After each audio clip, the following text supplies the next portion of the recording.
A primeira hora desta mañá no Concello tiña lugar unha reunión de seguimento do caso, na que tomaron parte, ademais do alcalde ou tenente de alcalde, a concelleira delegada de Medio Ambiente, así como tamén persoal deste departamento e membros de Protección Civil e Policía Local. A aparición a semana pasada de dúas vacas mortas nun dos afluentes do río Coroño, do que o Concello se surte de auga para a traída municipal, obrigou a ter que pechar o sistema de captación da zona de Cubelo. Fixo como medida de precaución, ata que non se dispoña do resultado das analíticas realizadas. Pois neste momento os dous animales xa están retirados, agora o que estamos esperando é que a empresa que temos contratada nas analíticas da agua faga as analíticas nesa zona de captación, todos os surcos que é o que se fai habitualmente. Desto xa está avisada a Aguas de Galicia desde o primer momento, e no momento que as analíticas dean ben, quer dizer que non deron mal de momento, pois que dean ben, pois abrirá ese punto de captación. Aínda así, dende o Concello mandan unha mensaxe de tranquilidade aos veciños, asegurando que a auga que se consume en Boiro ten todas as garantías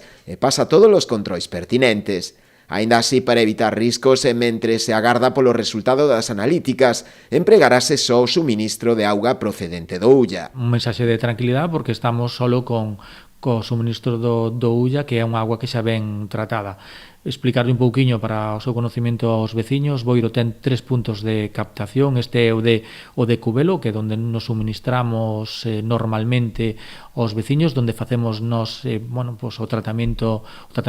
Si é verdade que cando son días revoltos este punto de captación tampouco o utilizamos porque nos costa moito tratala, e complementamos este punto de captación coa agua do Ulla. E depois temos un terceiro punto de captación, que é o río Coroño, que só utilizamos en época estival, sobre todo no verán, cando Cubelo e máis agua do Ulla non é suficiente para o abastecemento de toda a población. As dúas vacas xa foron retiradas a través da empresa Gesuga, que se encarga da xestión dos residuos cárnicos que non son destinados ao consumo humano. O Concello xa lle notificara previamente ao seu propietario a obriga da retirada dos animais, que ao non facelo deberá asumir agora os gastos.